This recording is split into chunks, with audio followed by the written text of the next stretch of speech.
Hello friends, నేను రాజీపేట. రీసెంట్గా కేసీఆర్ కూతురు కల్వకుంట్ల కవిత పవన్ కళ్యాణ్ గారిని ఉద్దేశించి ఒక చులకనమైన కామెంట్ చేసింది. ఓ మహిళా జర్నలిస్ట్కి ఇచ్చినటువంటి ఇంటర్వ్యూలో ఆ జర్నలిస్ట్ అడిగిన ప్రశ్న వివిధ రాజకీయ నాయకుల గురించి మీ ఒపీనియన్ ఏంటి అని చెప్పేసి కొంతమంది పేరు చెప్పింది. అందులో పవన్ కళ్యాణ్ గారి పేరు అడగడం జరిగింది. అప్పుడు ఆమె చెప్పిన సమాధానం ఏంటంటే, పవన్ కళ్యాణ్ గారు అనగానే ఉఫ్ అని ఒక గాలి తీసి ఆయన సీరియస్ పొలిటీషియన్ కాదు అని చెప్పింది. గతంలో కూడా ఇలాంటి కామెంటే చేసింది. ఓ ఇంగ్లీష్ యూట్యూబ్ ఛానల్కి ఇచ్చినటువంటి ఇంటర్వ్యూలో కూడా సేమ్ టు సేమ్ ఇలాగే పవన్ కళ్యాణ్ ఫ్లోక్లో డిప్యూటీ సీఎం అయ్యాడు అని చెప్పేసి ఆయన సీరియస్ పొలిటీషియన్ కాదు అని చెప్పినప్పుడు చాలామంది జనసేన పార్టీకి సంబంధించిన కార్యకర్తలు కానీ నాయకులు కానీ పవన్ కళ్యాణ్ గారిని అభిమానించే వాళ్ళు చాలామంది ఆమెకు కౌంటర్లు ఇచ్చారు.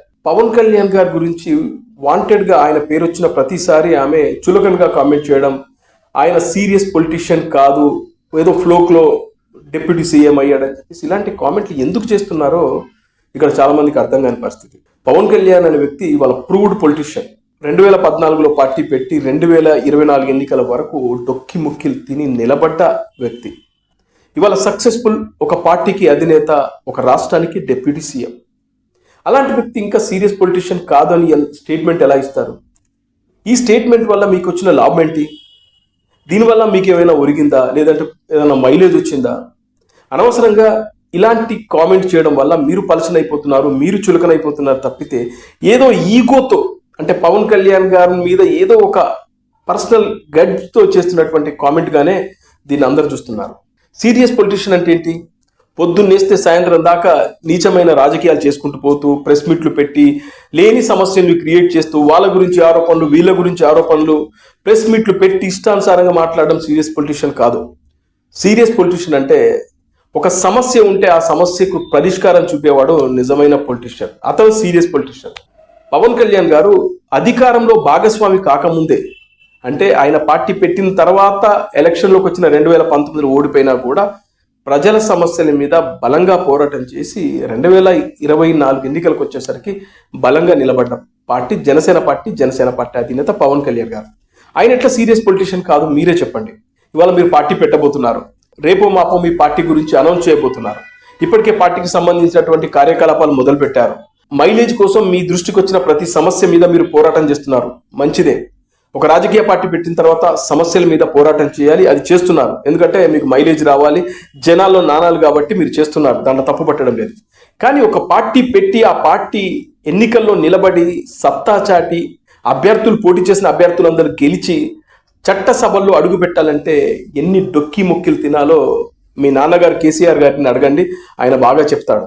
ఆయన పార్టీ పెట్టిన తర్వాత అధికారంలోకి రావడానికి దశాబ్ద కాలం పట్టింది. ఆ దశాబ్ద కాలంలో ఎన్నో డొక్కి ముక్కిలు తిన్నాడు. పార్టీని నడపడానికి డబ్బు లేని పరిస్థితుల్లో ఇబ్బందులు పడ్డ విషయం కూడా సహచర టీఆర్ఎస్ పార్టీకి సంబంధించినటువంటి నాయకులు ఎంతో మంది బయట ఇంటర్వ్యూలో చెప్తా ఉంటారు. 2014 ఎన్నికల్లో తెలంగాణలో అధికారంలోకి రావడానికి ముందు ఎన్ని ఇబ్బందులు పడ్డాడో మీ నాన్న కేసీఆర్ గారికి తెలుసు, మీరు కూడా ప్రత్యక్షంగా చూశారు కాబట్టి మీకు కూడా తెలుసు. ఒక పార్టీ నిలబడాలంటే ఎన్ని కష్టాలు అనుభవించాలో మీరు ప్రత్యక్షంగా చూసి కూడా పవన్ కళ్యాణ్ లాంటి వ్యక్తిని మీరు సీరియస్ పొలిటీషియన్ కాదు అని చెప్పేసి ఎలా స్టేట్మెంట్ ఇస్తారు? అంతేకాకుండా 2014లో టీఆర్ఎస్ పార్టీ అధికారంలోకి రావడానికి కారణం ఎంతో మంది తెలంగాణ యువత బలిదానాలతో పార్టీ అధికారంలోకి వచ్చింది. పార్టీ అధికారంలోకి రాకముందు దళితుని ముఖ్యమంత్రి చేస్తానని చెప్పిన మీ నాన్న మాట మార్చి ఆ తర్వాత ఆయనే ముఖ్యమంత్రి అయ్యాడు. ఆ తర్వాత మీరు ఎంపీలు అయ్యారు, ఎమ్మెల్సీలు అయ్యారు, మీ అన్నగారు మంత్రి అయ్యాడు, మీ బావగారు మంత్రి అయ్యాడు. ఇలా పదవులన్నీ పొంది ఇవాళ మీరు సంపాదించి ఇవాళ మీరు ఇతరులను చులకన చేసి మాట్లాడుతూ ఉంటే దీన్ని ఏమని అర్థం చేసుకోవాలి? దీనివల్ల మీకు ఏమైనా మైలేజ్ వచ్చిందా అంటే కాదు. ఇవాళ పవన్ కళ్యాణ్ గురించి మీరు ఆ నెగిటివ్ స్టేట్మెంట్ ఇవ్వకుండా పవన్ కళ్యాణ్ కష్టపడుతున్నాడు, ఆయన పార్టీ నిలబెట్టుకునేందుకు ప్రయత్నాలు చేస్తున్నాడు అని ఒక కామెంట్ చేసి ఉంటే, పాజిటివ్ కామెంట్ చేసి ఉంటే ఇవాళ మీకు మంచి మైలేజ్ వచ్చేది కదా. ఇవాళ తెలంగాణ రాష్ట్రంలో ఎంత కాదన్నా పవన్ కళ్యాణ్ గారిని, చిరంజీవి గారిని అభిమానించే వాళ్ళు కోకొల్లలు ఉన్నారు. వాళ్ళందరూ మనసులు మీరు గెలుచుకునే వాళ్ళు కదా. ఎందుకు ఇలాంటి యూజ్లెస్, బేస్లెస్ స్టేట్మెంట్స్ ఎందుకు ఇస్తారు? దీనివల్ల మీకు వచ్చే మైలేజ్ ఏంటి? ఒక్కసారి మీరు కవిత గారు మీరు అర్థం చేసుకోవాలి. ఇవాళ మీరు పార్టీ పెట్టారు, ప్రజల్లోకి వెళ్తున్నారు.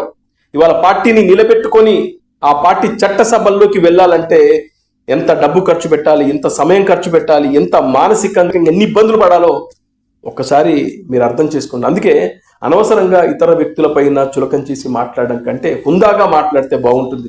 రాజకీయాల్లో హుందాగా మాట్లాడే వ్యక్తులకు గౌరవం ఉంటుంది. ఇలా ఇష్టానుసారంగా ఇతరులను చులకం చేసి మాట్లాడడం వల్ల మీకు మైలేజ్ కాదు, మీరే అబాస్ పాలవుతారనే విషయాన్ని కవిత గారు అర్థం చేసుకుంటే మంచిది.